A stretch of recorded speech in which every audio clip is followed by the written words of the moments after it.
जय गुरु जी। तो मेरे सत्संग में मैंने आज मेरे सारे एक्सपीरियंसेस जो 2001 से मैं जुड़ी हूँ गुरु जी की संगत में, और जो मेरे एक्सपीरियंसेस हैं गुरु जी के साथ, वो कलेक्ट करके लेकर आई हूँ आज आप सबके साथ शेयर करने के लिए। जय गुरु जी। सारी सत्संग को मेरा प्रणाम एंड थैंक यू गुरु जी, मुझे मौका मिला मेरा सत्संग शेयर करने का। आज बहुत टाइम बाद फिर से मौका मिला है सत्संग करने का। I consider my self fortunate. तो मैं एक एक करके अपने सत्संग आपके साथ शेयर करना शुरू करती हूँ। मैं गुरुजी के साथ जुड़ी 2001 में। तो मेरे पापा ने 2001 के बिगिनिंग से जाना शुरू करा था। उनका बड़ा दिल था कि मैं जाऊं गुरुजी के पास। और कुछ ऐसा हुआ, एक बार एम्पायर एस्टेट जहाँ पहले गुरुजी बैठते थे, वहां से हम सारे गाड़ी में इकट्ठे जा रहे थे एंड पापा ने देखते हुए कहा कि यहाँ एम्पायर एस्टेट है और यहाँ गुरुजी बैठते हैं, और अगर हम लोग दिल्ली से गुड़गांव शिफ्ट हो जाएं तो मैं यहाँ रोज मतलब हर हफ्ते आ पाया करूंगा, रेगुलरली आ पाया करूंगा। मैंने आज तक गया नहीं हूँ, बट ये सुना है कि बहुत पावरफुल गुरुजी हैं। और उसके ऐसा कहते ही कुछ ही दिनों में ऐसा कुछ हो गया कि हम, डिटेल्स में मैं नहीं जाऊंगी, बट कुछ ऐसा हुआ कि हम अपनी प्रॉपर्टी जो हम गुड़गांव में बेचने का सोच रहे थे, वहां हम शिफ्ट हो गए। और बस पापा ने जाना शुरू करा। तो हम सारे थोड़े स्केप्टिकल थे, मम्मी और मैं, मेरी सिस्टर्स, की पता नहीं पापा कहाँ जा रहे हैं, कौन गुरुजी हैं, हमें पता नहीं।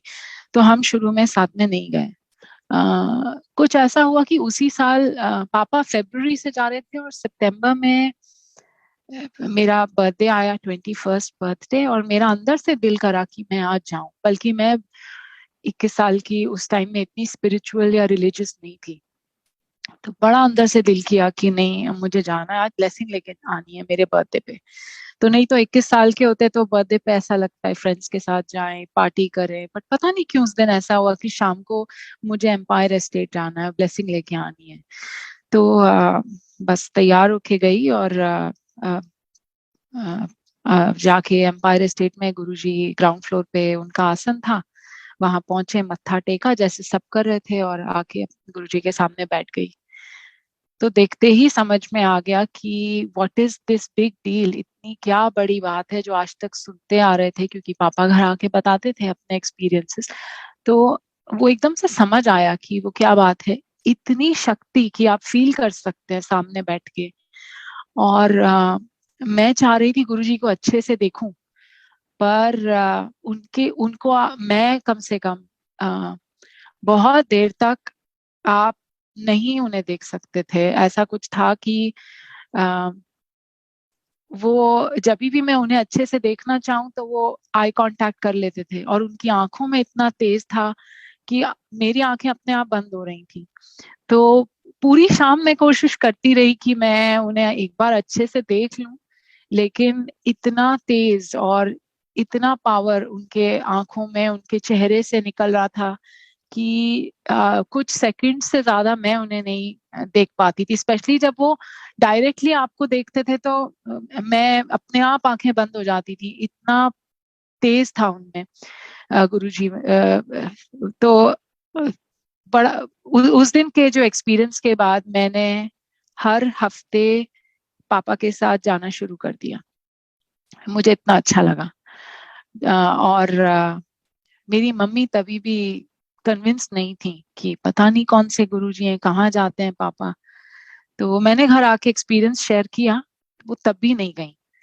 अ, तो एक दिन सुबह बहुत डरी हुई उठी मम्मी। तो अब मैं अपनी मम्मी का सत्संग शेयर कर रही हूँ। तो घबराई हुई उठी, तो पापा उठे थोड़ी देर में कि क्या हुआ। तो हम पूरे घर में चक्कर काट रही थी, सुबह सुबह 5 बजे बेड के नीचे झांक रही थी, अलमारी के अंदर झांक रही थी।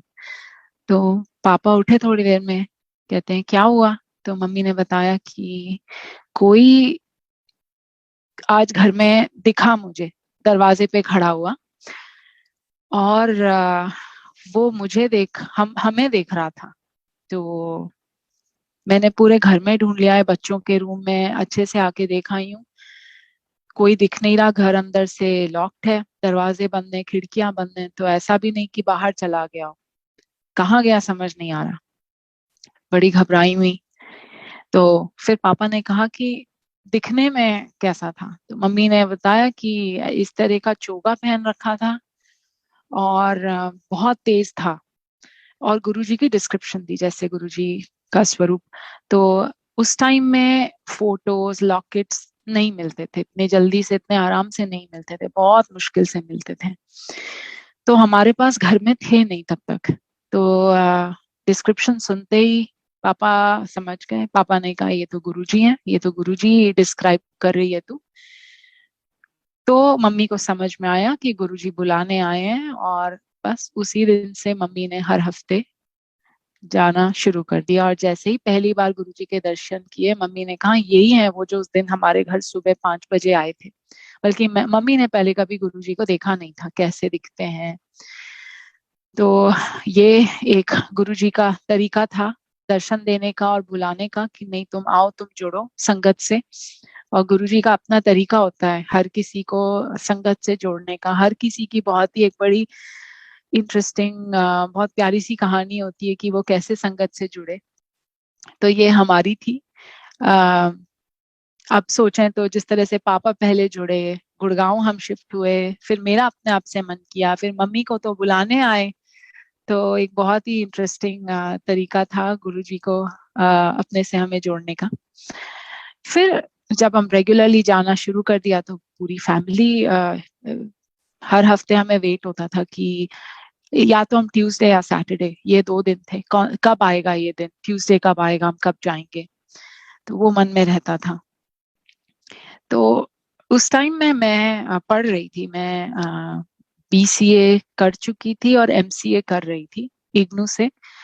और मेरी हम लोग पहले गोवा में थे। 11th मैंने गोवा में शुरू करा और बीच में छोड़ के दिल्ली पोस्टिंग हो गई, तो दिल्ली में कंटिन्यू करा। सॉरी, हाँ, ट्वेल्थ गोवा में शुरू करा और कंटिन्यू एंड कंप्लीट दिल्ली में करा। तो उस चक्कर में मैं वैसे भी एवरेज स्टूडेंट थी, गुड स्टूडेंट बट एवरेज। और ऊपर से ये सब जो बीच में 12th में शिफ्टिंग हुई यहाँ से वहाँ, तो मेरी स्टडीज काफी अफेक्ट हुई। तो मुझे नहीं लगता था कि मैं लाइफ में कुछ भी कर पाऊंगी। मेरे 12th में 62% आए थे। आई वॉज वेरी डिमोटिवेटेड, बहुत डिसअपॉइंटेड थी। और डीयू में अच्छे यूनिवर्सिटी, अच्छे कॉलेजेस में कट ऑफ काफी हाई थी उस टाइम भी। अ, तो 97 में। तो मुझे नहीं लगता था कि मेरा कुछ भी होएगा। तो बस लकीली पापा को आइडिया आया कि वो सब छोड़ते हैं जो तुम करने का सोच रही हो, और तुम्हारा अगर कंप्यूटर्स में इंटरेस्ट है तो तुम बीसीए इग्नू का प्रोग्राम ज्वाइन कर लो। और वही इट्स अ 5 year प्रोग्राम, 2 साल का एमसीए हो जाएगा। And this would be a good idea, side में तुम कुछ और कंटिन्यू करते रहना। सो आई वाज डूइंग दैट। तो जैसे मेरा एमसीए हुआ 2002 में, तो मुझे बहुत डेस्परेटली जॉब ढूंढनी थी। उस टाइम मार्केट बहुत खराब था आईटी का। तो मैंने ढूंढना शुरू करा। तो कुछ ही दिन हुए थे, उस टाइम न्यूज़पेपर्स में भी देखते थे जॉब के लिए। तो मैंने एप्लीकेशन भेज दी कुछ जगह। तो एक जगह से मुझे कॉल आई, तो मैं गई अपना सीवी लेके। तो जब वहां पहुंची, तो जो हेड था उस छोटी कंपनी थी, startup, he was very surprised कि आप यहाँ कैसे आ गई, आपको तो आप कहीं से भी फिट नहीं होती हैं हमारे रिक्वायरमेंट में। तो मैंने कहा मुझे तो ईमेल आई है, मुझे कॉल आया इंटरव्यू का। तो वो एक दूसरे को देखें, head of HR and the director of the company एक दूसरे को देखें कि पता नहीं। तो मैंने ईमेल दिखाई। उस टाइम में वो पूरा प्रिंट आउट लेके फोल्डर बना के जाते थे। तो मैंने ईमेल दिखाई कि ये आप ही से ईमेल आई है। तो वो दोनों बाहर चले गए आपस में बात करने, क्योंकि मेरी डेवलपर प्रोफाइल नहीं थी। तो फिर वापस आए वो थोड़ी देर में, कहते कि अच्छा ठीक है, आपकी प्रोफाइल तो बिल्कुल फिट नहीं होती है, हमें तो जावा की जरूरत है। और चलो आप आ ही गए हो, तो हम सोच रहे हैं कि आपको हम एज अ टेस्टर हायर कर लेते हैं और आपको हम ट्रेन करेंगे, और ऐसा ऐसा करके एक्सप्लेन किया। एंड आपकी सैलरी जो है 10,000 होगी। तो डूबते को तिनके का सहारा, मैं खुश थी कि चलो ये इस टाइम में मेरे फ्रेंड्स इतना ढूंढ रहे हैं, स्ट्रगल कर रहे हैं, तो एटलीस्ट एक शुरुआत हुई, और यहाँ से अब आगे देखेंगे। तो मैंने ज्वाइन कर लिया। मैंने घर आके मम्मी को बताया, और मैंने कहा और ठीक है, सैलरी 10,000 दे रहे हैं। तो मम्मी कहती हैं गुरुजी का लख लख शुक्राना, मैंने 10,000 ही मांगी थी। मैंने कहा अगर आपने मांगनी थी तो आप थोड़ी ज्यादा ही मांग लेते, फिर तो आप 20, 25, 30 ही मांग लेते। तो हम बड़े हंसे इस बात पे कि मम्मी ये क्या किया आपने। कहती है पता नहीं क्यों, बस मेरे मन में तो बस यही आया कि गुरुजी 10,000 की लगवा दो। तो वो हो गया। तो सही में 10,000 से मेरी शुरुआत हुई। गुरुजी के ब्लेसिंग से मेरी जॉब लगी। तो बस जॉब लगते ही फिर मम्मी पापा ने रिश्ते देखने मेरे लिए शुरू करे। तो I was 23 years old that time, 22, 23। तो वो भी एक बहुत इंटरेस्टिंग किस्सा है कि मेरे पेरेंट्स उस टाइम वो मैट्रिमोनियल्स न्यूज़पेपर में देते थे, तो तब रिश्ते देख रहे थे। तो हम गुड़गांव से वेल वो लोग गुड़गांव से फरीदाबाद जा रहे थे, क्योंकि एक प्रोफाइल उन्हें बहुत अच्छी लगी थी, और एक जो दूसरी प्रोफाइल थी वो भी फरीदाबाद की थी। पर वो उन्होंने देखी एंड वो बहुत डिस्क्रिप्टिव नहीं थी, वो छोटी सी 1 पेजर थी। तो उन्होंने देखा और फोटो वगैरह नहीं था साथ में, और कुछ डिटेल्स नहीं थे, तो उन्होंने साइड में रख दिया। तो कि बस हम इससे मिलकर आते हैं, इस फैमिली से। तो बस वो दरवाजे पे ही थे और फोन बज पड़ा। तो फोन उठाया, तो वो जो छोटी सी प्रोफाइल थी जिसमें ज्यादा डिस्क्रिप्शन नहीं थी, आ, मेरे हस्बैंड के फादर का फोन आया। तो ये वो प्रोफाइल थी। एंड उन्होंने कहा कि हम फरीदाबाद से बात कर रहे हैं and want to discuss regarding this profile of your daughter. तो बात हुई, आप कहाँ रहते हैं? फरीदाबाद रहते हैं। तो पता चला उन्हें कि ये लोग तो फरीदाबाद ही आ रहे हैं। तो उन्होंने कहा आप जब फरीदाबाद आ ही रहे हैं तो हमारे घर भी आ जाइए। So the whole thing was कि हमें ज्यादा डिटेल्स नहीं पता, फोटो भी नहीं है इस प्रोफाइल में, ज्यादा डिस्क्रिप्शन नहीं है। पर हम जब गुड़गांव से फरीदाबाद जा ही रहे हैं तो यहाँ भी हो आते हैं। तो इस तरीके से सबसे पहले द मेन फोकस बस, जिस लड़के को देखने जा रहे थे, जिस फैमिली से मिलने जा रहे थे, my parents went there. And without getting into details, वहां पे उन्हें कुछ बात नहीं जमी। तो थोड़े डिसअपॉइंटेड से उठे, गाड़ी में बैठे, एंड देन दे सेड चलो, अभी एक फोन आया था, उनसे भी बात हुई थी, चलो वहां भी हो ही आते हैं। तो they went to my in-laws house, और वहां बैठे। एंड बैठते ही बहुत अच्छा लगा, फैमिली से मिलके, मेरे हस्बैंड से मिलके। And I think within 4 months we were married. तो ये भी कुछ ऐसा ही था कि गुरुजी के ब्लेसिंग से कहाँ कनेक्शन जुड़ा। और कुछ शादी के कुछ महीनों बाद मेरी मदर इन लॉ ने बताया कि हम तो, मेरे हस्बैंड की एज भी कम थी, I was 23, my husband was 25। तो मेरी मदर इन लॉ ने बताया कि हम सोच रहे थे अभी थोड़ा रुकेंगे। मेरी सिस्टर इन लॉ मेरे से 1 साल छोटी हैं। तो मेरे इन लॉज का मन था कि पहले they will get their daughter married off first and then look for someone for their son. तो उनका प्लान यही था कि पहले बेटी की शादी करेंगे। लेकिन एक दिन फरीदाबाद में बाहर बैठे हुए थे गार्डन में, और सामने से एक गुरु बाबा टाइप कोई भेष में सामने से जा रहे थे। एंड वो रुके और उन्होंने कहा कि तुम्हारा एक बेटा और एक बेटी है शादी के लिए? तो ये कहते हैं हाँ। कहते हैं कि पहले बेटे की शादी करो फिर बेटी की शादी करना। तो उस दिन उन्होंने मन बना लिया, कहते हैं वही सही रहेगा, वो अच्छा रहेगा, और तभी उन्होंने मैट्रिमोनियल्स में डाला। तो हम बाद में हंस रहे थे कि ये तो गुरुजी ने ही किया होगा, जिस तरीके से हमारी दो फैमिलीज को मिलवाया है, ये डेफिनेटली गुरुजी थे, ये डेफिनेटली गुरुजी ने किया है। तो ये भी एक इंटरेस्टिंग कहानी थी, कैसे हमारा रिश्ता हुआ। उसके बाद कुछ ऐसा हुआ कि मेरा बड़ा दिल था कि हम मेरे हस्बैंड और मैं बैंगलोर शिफ्ट हुए, और वहाँ आईटी इंडस्ट्री में भी ऑप्शंस बहुत ज्यादा हैं, तो कुछ एक्सप्लोर करें। तो वो भी गुरुजी के ब्लेसिंग से बहुत आराम से उन्होंने करवा दिया कि बस पहुंचे बैंगलोर, और दोनों ने वहाँ जॉब स्टार्ट कर दी। तो इससे पहले की एक बहुत इंटरेस्टिंग सत्संग है। 2004 में मेरी शादी के बाद मैं नोएडा शिफ्ट हो गई थी। तो मैं सो रही थी, 2004 की बात है, रेस्ट कर रही थी दिन में, और नींद लग गई और एकदम से डर के उठी। मुझे सपना आया कि 2006 में, ठीक 2 साल बाद, तू बाहर चली जाएगी। तो ये सपना आया, जो मुझे सपने में समझ में आया, बाहर मतलब फॉरेन। तो मैं उठी और मैं बहुत बहुत परेशान, मैंने अपनी मम्मी को फोन करके बताया, और मैंने बोला प्लीज गुरुजी को बोलो मुझे बाहर नहीं भेजें, मुझे नहीं जाना। क्योंकि मैं बचपन से पेरेंट्स से,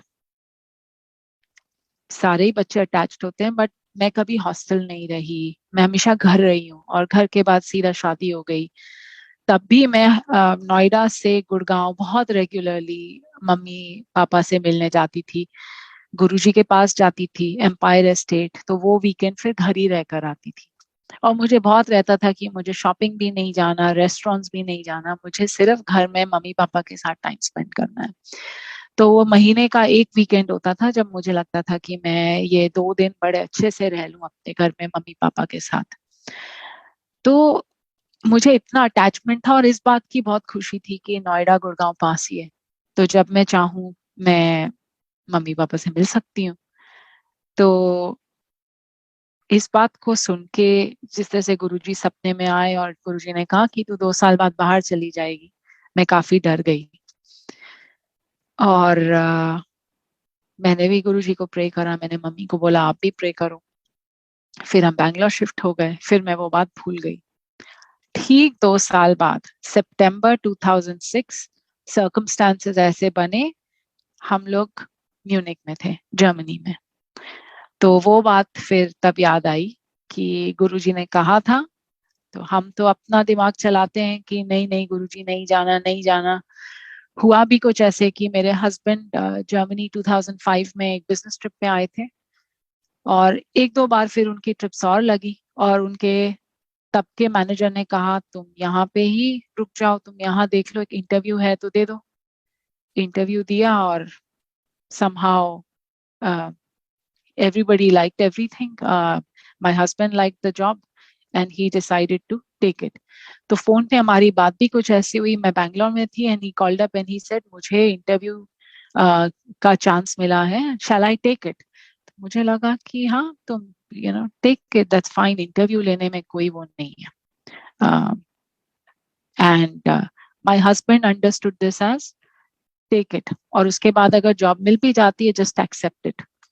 तो मैंने इस तरीके से बोला था कि अब इंटरव्यू देने के लिए मना नहीं करती, fine, take the interview, take it, but उसके बाद डिस्कस करूंगी, आराम से समझाऊंगी कि हम लोग यहीं रहते हैं, नहीं जाते बाहर, मेरा मन नहीं है, I am very happy with my job here, I am happy with my life here. लेकिन कंफ्यूजन कुछ इस तरह की हुई कि take it, and my husband understood that as she's saying take the job, so he signed the contract and he called me, I've taken the job. और मुझे बहुत गुस्सा आया, I said we were supposed to discuss it, मैंने interview के लिए हाँ करी थी, तुमने जॉब कैसे ले ली? And my husband said well तुमने कहा था टेक इट, हमारी बात हुई थी। एनीवे, लॉन्ग स्टोरी शॉर्ट, कुछ ऐसा हुआ फिर कि सर्कमस्टांसेस ऐसे हुए कि मैं खुश नहीं थी शुरू में, we shifted to Germany, and 2 साल का हमारा प्लान था कि जर्मनी में रहते हैं और वापस आ जाएंगे, लेकिन now we are settled here as citizens. तो वो भी गुरुजी महाराज की कृपा से ही हुआ। उन्होंने 2 साल पहले ही बता दिया था कि तुम बाहर जाओगे। फिर एक और इंटरेस्टिंग किस्सा हुआ। मेरा बेटा 3 साल का, हम लोग बस में बैठ के म्यूनिक में कहीं जा रहे थे और घूम के घर आए और उसने गुरुजी की फोटो दिखा के कहा, mama this man was in the bus today.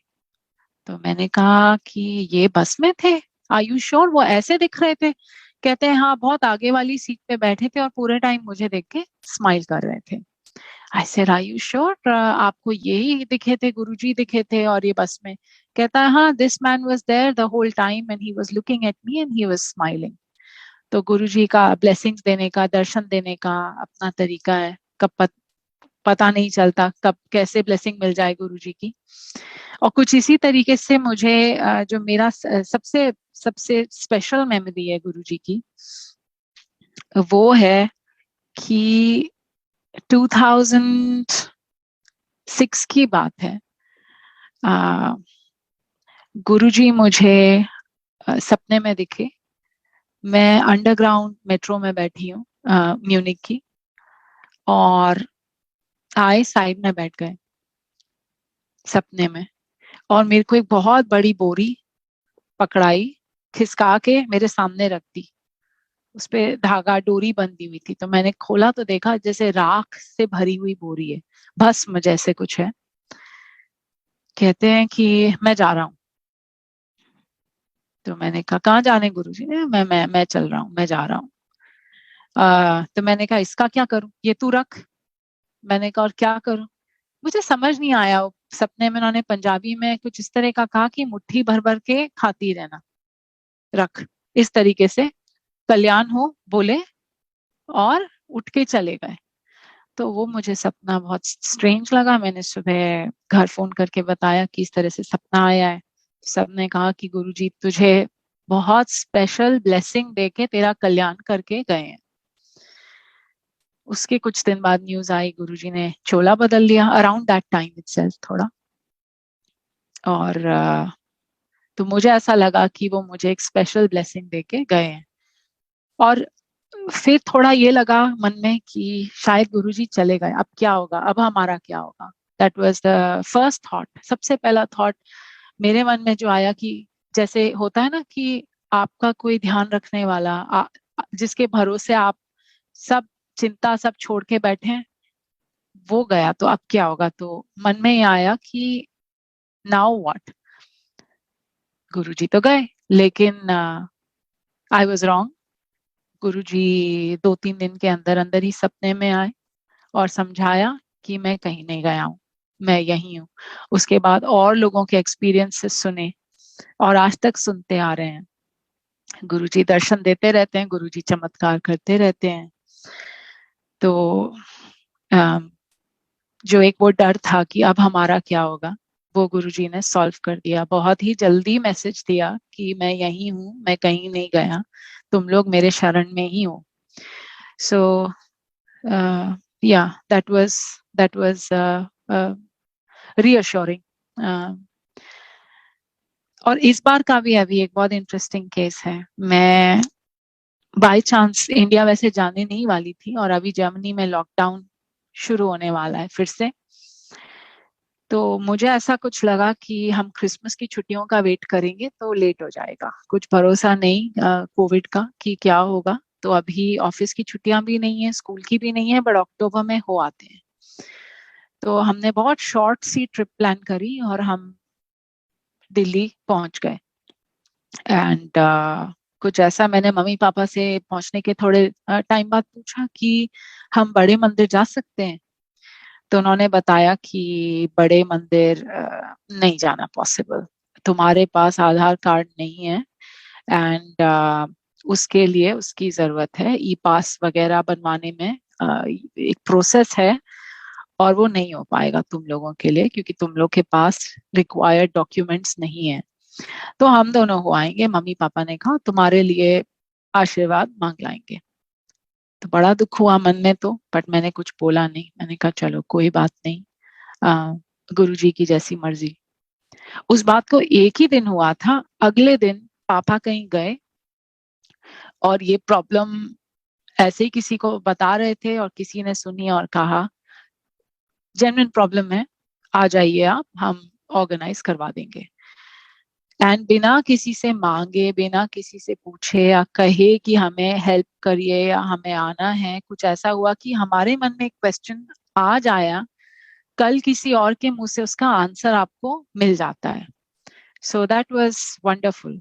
And मुझे ऐसा लगा जैसे गुरुजी ने सुनी, इसका दिल है आने का, सही में दिल से आना चाहती है बड़े मंदिर, इसको बुला लेते हैं बड़े मंदिर। तो दर्शन मिले, आशीर्वाद आशीर्वाद मिला, लंगर लिया, बहुत अच्छा लगा। तो गुरुजी का अपना तरीका है, आपको कब कहाँ कैसे बुलाना है, ब्लेस करना है, only he knows, only he knows. तो ये हुआ इस बारी, बहुत इंटरेस्टिंग। और एक और चीज हुई, मुझे ऐसा लगा कि मुझे गुरुजी ने ही अक्टूबर में इंडिया बुलाया।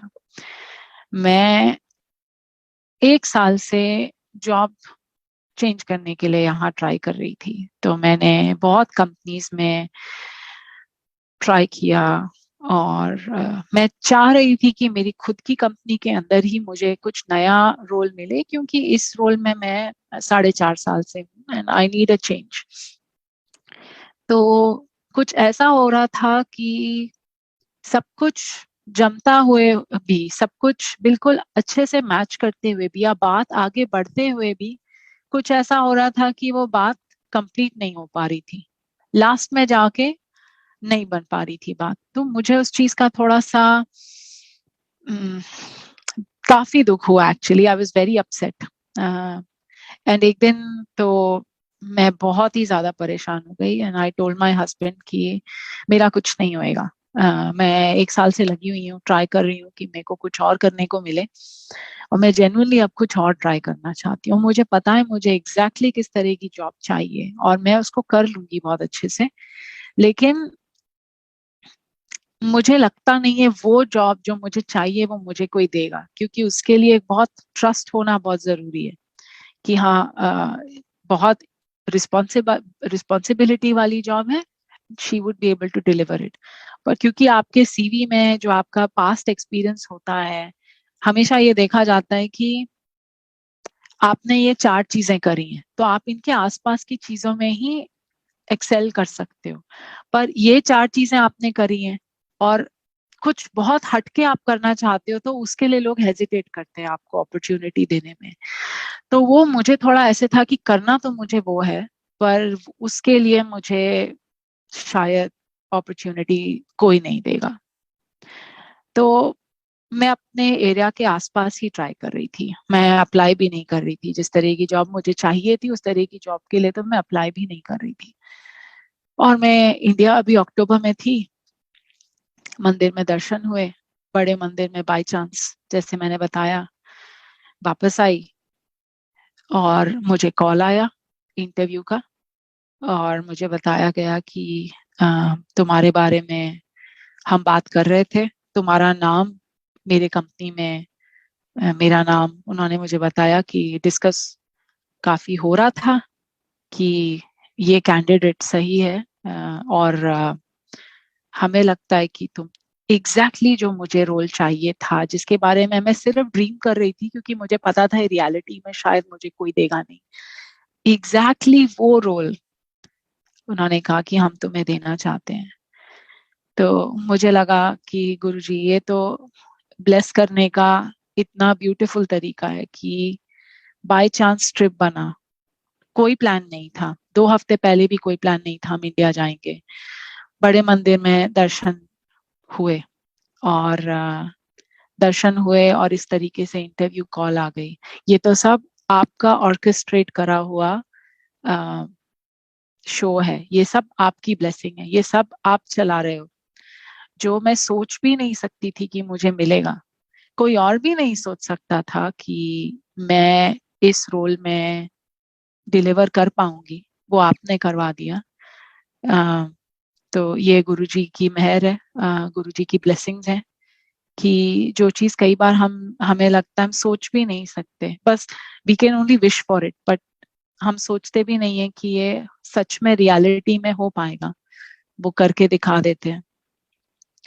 So that is also a beautiful सत्संग फ्रॉम रिसेंट डेज. अभी कुछ ही दिन पुरानी बात है. और मे बी एक बहुत पुराना सत्संग जो मैं बताना भूल गई. मैंने बिल्कुल शुरू में कहा था कि जब हम नए नए 2001 में गुरुजी से जुड़े थे, तब गुरुजी का स्वरूप, पिक्चर, फोटो, ऐसी कोई भी चीज, लॉकेट, इतने आसानी से नहीं मिलती थी. तो हमारे पास उस टाइम पे कुछ ऐसा था नहीं. तो एक दिन, काफी दिनों बाद जाके हम सबको एक एक फोटो मिली गुरुजी की. तो हमने उसको बहुत प्यार से, बहुत संभाल के रखा, बड़े खुश. फिर सिंगापुर की ट्रिप बनी हमारी घूमने जाने की, पहली ओवरसीज ट्रिप थी. तो बहुत एक्साइटेड थे हम, मैं, मेरी दोनों सिस्टर्स, मम्मी पापा. तो जो फोटोज थी, हमने कहा ये हम लेकर नहीं जाते, ये बहुत प्रेशियस हैं, इन्हें अलमारी में अंदर जो लॉकर है उसमें रख के जाएंगे. तो ऐसा ही किया हमने. अपनी फोटोज को लॉकर के अंदर, एक छोटा लॉकर और पीछे था जो दिखता नहीं था, वहां सारी फोटोज रखी जो लैमिनेटेड होती थी, छोटी सी गुरुजी की फोटोज, वो हमने वहां रखी. और एक बड़ी फोटो साथ में लेके गए बैग में, मैं और मेरी दोनों सिस्टर्स, की हम ऐसा ऐसा करेंगे, हमने प्लान बनाया. और तीनों ने देखा कि देखो यहाँ रख रहे हैं, कोई एक भूल जाए तो बाकी दोनों याद रखना. चले गए हम, सिंगापुर घूम के आए और हमने वहां बहुत शॉपिंग करी थी. तो हमने क्या किया कि हमने सारे कपड़े अलमीरा में लगा दिए और धीरे धीरे उनके सारे टैग्स काटे. आने के एक दो दिन बाद जो उनके प्राइस टैग्स ये वो लगे थे, वो कपड़ों के सारे काट के फ्लोर पे डाले. और लॉकर के अंदर भी हमने कुछ कुछ ज्वेलरी के टैग्स थे, वो निकाल के काट के डाले. और फिर उसके थोड़ी, और वो सारा जो गार्बेज था वो हम बाहर, घर के बाहर डस्टबिन में रख के बाहर रखा कि अभी कूड़ा लेने वाला आएगा और ले जाएगा, और दरवाजा बंद कर दिया. और फिर हमने लॉकर खोला और लॉकर के अंदर का लॉकर भी खोला. और कुछ ऐसा हुआ कि फोटो हमें मिली नहीं वहां पे. लॉकर के अंदर भी नहीं है, लॉकर के अंदर वाले लॉकर में भी नहीं है. तो हम बड़े डर गए. फिर आपस में डिस्कस हुआ कि कुछ ऐसा तो नहीं हो गया होगा हमसे कि हम किसी ने हम तीनों में से निकाल के बाहर रख दी हो, और फिर वो टैग्स के साथ बाहर, एज इन बाहर वाले लॉकर में रख दी हो, वो टैग्स के साथ हमने डस्टबिन में गलती से डाल दी और वो चली गई. तो दरवाजा भाग के खोल के देखा और हमने झाड़ झाड़ के लॉकर देख लिया, सारा सामान बाहर निकाल के देख लिया, तीन तीन चार चार बार देख लिया. कूड़ा वाला कूड़ा लेके जा चुका था, और लॉकर बिल्कुल खाली, और उसमें एक फोटो भी नहीं. तो फिर हमने बड़े दुखी होके सामान लगाया, फिर से लॉकर बंद किया. और मैंने बाहर आके गुरुजी को प्रे किया कि गुरुजी, हमारे पास तो आपकी यही फोटोज थी बस, और हमसे बहुत बड़ी गलती हो गई, शायद हमने उन्हें ध्यान से नहीं रखा. और प्लीज गुरुजी, कुछ भी कीजिए, बस वो फोटोज हमें वापस कर दीजिए. हम उन्हीं को देख देख के प्रे करते हैं, तो वो फोटोज खोनी नहीं चाहिए, नहीं तो मुझे कितना दुख होगा मैं आपको बता नहीं सकती हूँ. तो प्लीज वापस आ जाइए. बस ऐसा प्रे किया, लॉकर खोला, और बिल्कुल सामने फोटोज रखी थी गुरुजी की, जैसे उन किसी ने अपने आप से रख के कोई चला गया हो. तो ये चमत्कार भी गुरुजी ने किया था, which I can never forget. तो इस तरीके से किसी भी सिचुएशन से, किसी भी मुश्किल से गुरुजी किस तरीके से निकाल के ले आते हैं, वो ही जानते हैं. And all I can say is, we maybe don't realize, maybe we do, how blessed we are, how fortunate we are, how lucky we are कि उनके चरणों में हमें जगह मिली हुई है. एंड बस यही प्रे करती हूँ कि इसी तरीके से गुरु जी की जो संगत है वो जुड़ी रहे, हम गुरु जी के शरण में रहें और उनकी कृपा हम पे रहे। सो प्यारी संगत, ये मेरा सत्संग है। या may his blessings always shower upon us. Thank you again for giving me the opportunity to share my satsang today.